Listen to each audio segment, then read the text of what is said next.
मैं हूं नवीद सती और जैसे कि आप जानते हैं कि हम बात कर रहे हैं कि जो आम इंतखाबात 2024 8 फरवरी को होने जा रहे हैं इलेक्शन, उसमें मुस्लिम लीग नून ने इंटरव्यूज़ के बाद अब सिलेक्शन शुरू कर दी है और तमाम जो टिकट होल्डर्स थे यानी जो उम्मीदवार थे उनके इंटरव्यूज़ जो है वो चल रहे हैं इस वक्त चारों सूबों में, इंक्लूडिंग 9 जो डिवीज़न बनाए गए हैं वो बनाए गए हैं पंजाब में और इस्लामाबाद में सुबह इलेक्शन है जनाब। सुबह जो है उम्मीदवारों के इंटरव्यूज़ हैं, उसमें मोहसन शाहनवाज रांझा साहब जो सरगोदा से इधर तशरीफ़ ला रहे हैं और वो कोऑर्डिनेटर हैं इस्लामाबाद के, और फजल चौधरी साहब जो है वो सरगोदा के कोऑर्डिनेटर हैं, वो उधर जा रहे हैं। तो यूँ चेक शहजाद जो उनका ऑफिस है, सेक्रेटेरिएट है मुस्लिम लीग नून का, वहाँ पर होगा। बड़ा शॉर्ट टाइम रखा है, उन्होंने कहा जी कि 30 नवंबर को दिन 12 से 1 बजे तक NA 46 के जितने उम्मीदवार हैं वहाँ पहुँचें, फिर NA 47 के 1 से 2 बजे और NA जो 48 है 2 से 3 बजे। तो यूँ 3 घंटों में तीनों हल्के उन्होंने फाइनल करके परे मार रहे हैं। तो मैं एक में बताऊंगा कि इसमें पोजीशन क्या है। ऑलमोस्ट इस्लामाबाद की पोजीशन क्लियर है कि जमात इस्लामी ने किसको मैदान में उतारा है, PTI की क्या इंटेंशन है, पीपल्स पार्टी मैदान में उतार चुकी है और नून लीग की भी क्लियर है। अच्छा, बात करेंगे रावलपिंडी की भी। अच्छा, रावलपिंडी में 51 से लेके मैं कोशिश करूंगा रावलपिंडी डिवीजन को कवर करूं। MPA और MNS की सीटों में इस वक्त तक मेरे जो जराए बता रहे हैं कि कौन कौन इस वक्त टिकट लेने की दौड़ में सबसे आगे है या जिसका टिकट कन्फर्म है। कुछ तो ऐसे हैं, 10 तक टिकट तो ऐसे हैं जो बिल्कुल कन्फर्म है, जो मैं आपको नाम बताऊंगा तो आप मुझसे पहले जानते होंगे। कुछ में ज़रूर हल्का बंदियाँ अगर चेंज हुई तो टिकट भी चेंज हो सकते हैं, ये भी आपको बता दूँ। तो कुछ में ये बताया जा रहा है कि रावलपिंडी में कुछ हल्का बंदियाँ चेंज हो सकती हैं, उसमें 2 हैवी वेट 3 हैवी वेट जो है वो जो सियासतदान है वो भी उतरे हुए हैं, जिसकी वजह से हल्का बंदियाँ अगर चेंज हुई तो फिर वो चेंज हो सकते हैं, इसलिए वो अपने हतमी नहीं समझना। इस्लामाबाद की बात करें तो इस्लामाबाद में NA 46 में जनाब एक तरफ जो है वो अकील अंजम है, कोई डकी चुबी मानी सीधा टिकट उनका जा रहा है। 2 उम्मीदवार और भी हैं। आमर मुगल इंटेंशन उनकी है, PTI का यानी पुराना चेहरा है और 46 में उनका हक मारा गया पहले भी बायर से असद उमर को बुलाकर। अब देखना ये होगा कि आमर मुगल को वहाँ उतारा जाएगा या कुछ और होगा, लेकिन आमर मुगल वहाँ पर उतर सकते हैं PTI की तरफ से। पीपल्स पार्टी के वहाँ पर बहुत ही क्लियर है, इमरान अशरफ है। तो यूँ नहीं, और जमात इस्लामी जो है वो भी मैदान में उतारे, क्योंकि मियाँ असलम साहब हैं। अभी तक ये कहा जा रहा है कि कभी वो कहा जा रहा है इस हल्के में लड़ेंगे, कभी दोनों हल्के में लड़ेंगे, उधर से भी और 47 से भी लड़ेंगे। आ जाते हैं 47 शहर का हल्का है। यहाँ पर PTI की जो इंटेंशन है कि वो शोएब शाहीन को उतारें, कि शहरी हल्का है। शोएब शाहीन 46 की भी बात कर रहे थे, लेकिन इंटेंशन की बात करो। अच्छा, 47 में मुस्लिम लीग नून के शेख अंसर साहब बड़े हैवी वेट उम्मीदवार हैं। आल्दो के 47 में डॉक्टर फजल चौधरी ने भी अप्लाई किया हुआ, हो सकता है कोई सरप्राइज़ हो जाए, तो ये भी हो गया। पीपल्स पार्टी का भी कन्फर्म है। यहाँ पर पीपल्स पार्टी ने जनाब उतार दिया है सिब्तुल हसन शाह साहब को, और साथ ही मियाँ असलम साहब भी यहाँ से उतरना चाह रहे हैं। ये 4 पार्टीज़ के हैवी वेट उतर गए हैं यहाँ पर भी। अब आ जाए 48 में और 47 में, दोनों में मुस्तफ़ा नवाज खोखर भी मैदान में उतर रहे हैं, ये भी आपको बता दूँ। 47 में भी शहरी हल्का भी और 48 भी, इन दोनों हलकों में उनके लोग मौजूद हैं। अब पीपल्स पार्टी उनको वोट देगी, आज़ाद में PTI उनको देगी, नून देगी, या क्या आज़ाद एक नया वोट निकालेंगे, क्योंकि पीपल्स पार्टी यहाँ 48 में टिकट दे रही है खाकान वहीद ख्वाजा, जो कि रावल फाउंडेशन भी चला रहे हैं, रावल हॉस्पिटल भी चला रहे हैं, उनके अपने मेडिकल कॉलेजेस भी हैं, तो उनको मैदान में उतार रही है और वो काम भी कर रहे हैं गुज़श्ता 3-4 माह से ग्रास रूट लेवल पे। तो अब देखना ये होगा कि 48 में बाबर अवान भी इंटेंशन रखते हैं, तो इंटेंशन तो बहुत ज़्यादा, लेकिन ये अगर फजल चौधरी, मुस्तफ़ा नवाज खोखर, हकान वाहिद ख्वाजा और बाबर अवान या PTI कोई किसी की भी उतारते थे ये मैदान में, तो लेकिन इस्लामाबाद आलमोस्ट क्लियर है। आ जाते हैं जनाब 51 मरी।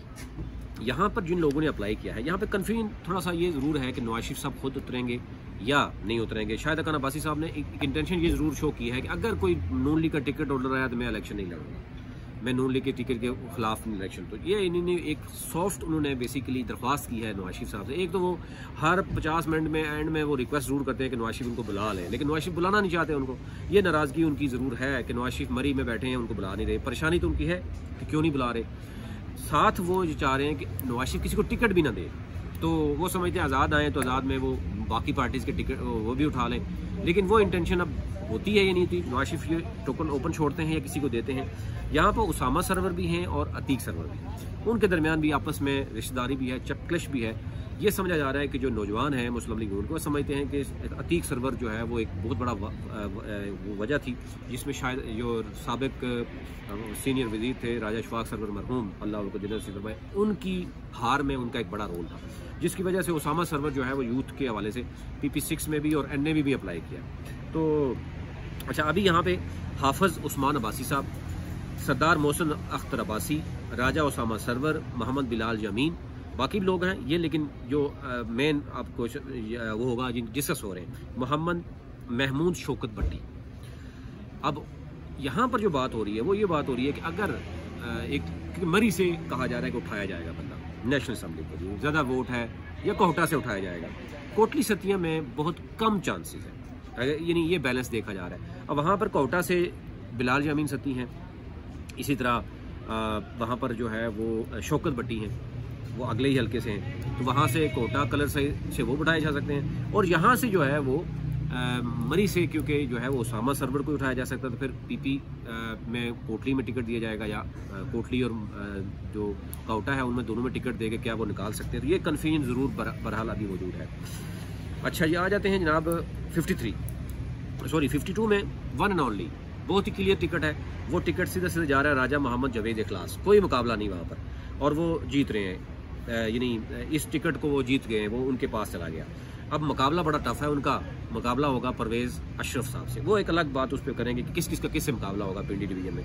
53 में जनाब आ जाते हैं चौधरी नईम एजाज, जो कि पैसा, और दूसरी तरफ एक राजा कमरुल इस्लाम। अब यहाँ पर मेरे ज़राए बता रहे हैं, दो ज़राए दोनों अलग अलग बात कर रहे हैं। एक ज़राए कह रहे हैं कि चौधरी नईम एजाज जो है क्योंकि पैसा है, और लेकिन उनको अगर सूबाई में आना है तो सूबाई में एडजस्ट किया जाएगा, लेकिन नेशनल असम्बली में वो आ गए हैं टिकट के लिए।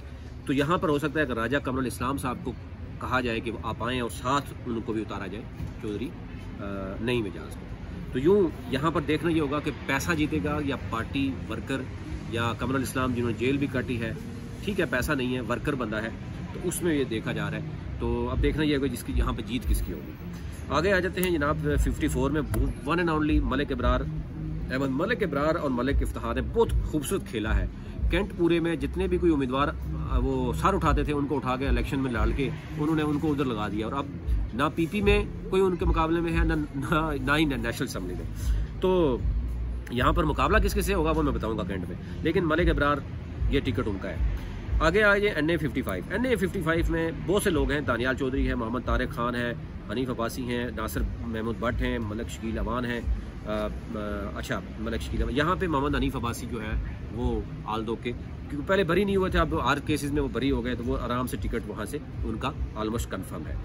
इसी तरह आगे आ जाते हैं जनाब NA 56 गए, आल्दो सजाद खान ने भी अप्लाई किया, सजाद खान भी है यहाँ पे।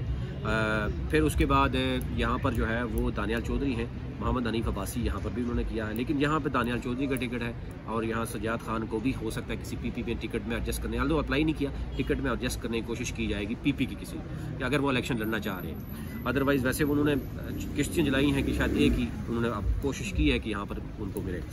अब आ जाते हैं जनाब 57 में हाजी मलिक उमर फारूक हैं, इसी तरह बैरिस्टर अकील अंजम हैं, बैरिस्टर अकील मलिक हैं। अब यहाँ पर क्योंकि वो भतीजे हैं, रिश्तेदार हैं, तो ये ज़िली सदर हैं हाजी मलिक उमर फारूक, और यहाँ पर कहा जा रहा है कि बैरिस्टर अकील मलिक जो हैं वो पिछले भावी इलेक्शन लड़े थे जब चौधरी निसार लड़ा था, ये जीत सकते हैं, मुकाबला टफ कर सकते हैं, ये जो भी है इनको टिकट मिलेगा, और हाजी उमर फारूक साहब नीचे किसी हल्के में चले जाएंगे। तो यूँ ये आपके हो गए नेशनल असम्बली के ख़त्म। PP में बात करूँ तो PP में जब अतीक सरवर हैं और उसामा सरवर में है, तो उसामा सरवर अगर PP में आ गए तो वही टिकट लेके जाएंगे, तो अतीक सरवर उस तरह नहीं आएंगे। लेकिन अगर कोई इस तरह की सूरत बनती है कि ऊपर नीचे दोनों को टिकट देना, तो फिर ये सूरत लेके जाएगी। PP7 में राजा सगीर हैं और राजा मोहम्मद अली हैं। राजा सगीर यहाँ पर टिकट लेके जा रहे हैं, मजबूत उनका मुकाबला है। राजा मोहम्मद अली से अपना राजा जफर अक्सर के साहबजादे हैं, लेकिन टिकट वो लेके जा रहे हैं। PP जो है वो आगे आ गया है जनाब, क्या कहते हैं उसको, 8 में चौधरी मोहम्मद रियाज की सुलह हो गई है, जनाब जवेद इखलास से कहा जा रहा है कि वो मजबूत खुद हैं, या बेटे को टिकट निकालना है, ये यहाँ पे मजबूत नज़र आ रहे हैं। मैं आपको आगे चलते हुए बताता जाऊँगा। अच्छा, आगे आ जाएगा PP9 आ गया। PP9 में राजा शौकत भट्टी हैं, ये पहले भी रहे, इनके बहुत मजबूत इनके बारे में कहा जा रहा है कि ये लेके जा रहे हैं। PP10 में अगेन चौधरी नईम एजाज हैं और राजा मोहसिन सुल्तान हैं, ये राजा बशारत के भतीजे भी हैं, मतलब रिश्तेदार हैं। चौधरी नईम अगर ऊपर कमरुल इस्लाम आएगा, चौधरी नईम नीचे आ जाएगा, ये कंफर्म हो रहा है। और अगर राजा मोइन को लेते आते हैं तो फिर ये कन्फ्यूजन ज़रूर होगी यहाँ पर, लेकिन चौधरी नईम यहाँ पर PP में स्ट्रॉन्ग नज़र आ रहा है। अगर पंजाब में उनकी एडजस्टमेंट होती है तो वो फिर उधर जाएंगे। आगे आ जाते हैं जनाब PP11 में, तो यहाँ पर शेख अरसलान भी हैं, राजा अब्दुल हनीफ भी हैं। तो यहाँ पर 11 में जो मेरे ज़राए बता रहे हैं कि वो शेख अरसलान हफीज़ ले जाएंगे। अच्छा, 12 में जो है बहुत लंबी लिस्ट है, लेकिन 12 में बताया जा रहा है कि यहाँ पर एडवोकेट जो है वो राजा अब्दुल हनीफ ले जाएंगे। लेकिन इन दोनों में ये हो सकता है कि यहाँ पर हल्का बंदियों के बाद चेंज होगा। राजा हनीफ का अपना हल्का आ जाता है तो वो अपने हल्के में, और शेख अरसलान का अपना हल्का आ जाएगा। फिलहाल कन्फ्यूजन यहाँ पे मौजूद है। आगे आ जाते हैं PP13 में। PP13 में चौधरी सरफराज अफजल हैं, साबिक MPA हैं, एक्टिव हैं इस वक्त बहुत ज़्यादा, वो उनका बहुत मजबूत उनका है। बाकी नाम मैं भी नहीं ले सकता, लेकिन बाद में मैं फुल फ्लज इस पर बताऊँगा कि इशू क्या है। आगे आ जाते हैं जनाब PP14 में, तो यहाँ पर जो है वो चौधरी तनवीर ग्रुप के ही हैं, हामिद नवाज राजा हैं, लंदन में मुलाकात भी हुई, राजा बशरत के भाई हैं। बाकी क्योंकि जितने भी हैं वो चौधरी साहब के अपने ही बच्चे भतीजे हैं, और वो ज़रा सारे टिकट चौधरी में तो नहीं जाते। फिर आप आ जाते हैं जनाब PP15 में जो है वो अगेन मैं देखूँ तो यहाँ पर ज़्यादातर मेंबर हैं, कैंट के मेंबर हैं। अब PP15 में जिसको फाइनल किया गया है वो मैं आपको बताता हूँ। उसामा चौधरी हैं, चौधरी तनवीर के हैं, पहले भी इलेक्शन लड़े हैं, वो मजबूत तरीन सामने आ रहे हैं। PP16 में जनाब ज़ियाउल्लाह शाह भी हैं, नासिर महमूद भट्ट हैं, मलिक शकील अवान हैं। ये पोजीशन है यहाँ पे PP16 में। तीनों हैवी वेट हैं। हनीफ अब्बासी चाहेंगे, उनका हल्का है नीचे, ज़ियाउल्लाह शाह हैं। अब नासिर भट्ट महमूद अगर ऊपर एडजस्ट नहीं करेंगे तो नीचे करना पड़ेगा, यहाँ वो भी मजबूत हैं। फिर शकील अवान है, उनकी भी सुलह हो गई है, अब वो भी चाह रहे हैं कि किसी न किसी तरह हो। तो ये तीनों उम्मीदवार यहाँ पे हैवी वेट हैं। लेट्स सी क्या होता है यहाँ। PP17 है, मलिक इफ्तिखार हैं और मलिक उस्मान मोहम्मद उस्मान है। तो मलिक इफ्तिखार का टिकट यहाँ कन्फर्म है, तो ये मलिक बरादरी ने अच्छा गेम करी है यहाँ पे कैंट में। आगे आ जाते PP18 में मोहसिन अयूब खान हैं, अंजम अकील आजकल इनके वो कर रहे हैं। बाकी जीशान भट्ट हैं, मलिक उमर फारूक साहब ने भी अप्लाई किया है, लेकिन यहाँ पर मोहसिन अयूब खान के बारे में कहा जा रहा है कि उनको यहाँ पे उतारना है, और हाजी मलिक उमर फारूक साहब को उतारना है PP19 में। ये ओवरऑल सूरत थी, अब तक रखनी थी। हमारा जो डिजिटल प्लेटफॉर्म है उसमें हमारा ये यूट्यूब है नवीस सत्ती के नाम से, टिकटॉक है, फेसबुक है, ट्विटर अकाउंट है। इन तमाम अकाउंट्स पे आपको जो भी लेटेस्ट चीज़ें होंगी वो मिलती रहेंगी। और हमारा इलेक्शन ऑब्जर्वर नेटवर्क है, आप उसको भी सब्सक्राइब करना ना भूलिएगा। और किसी किस्म का आपको डाटा चाहिए हो तो हमारी टीम आपसे रब्ता कर लेगी। बहुत शुक्रिया।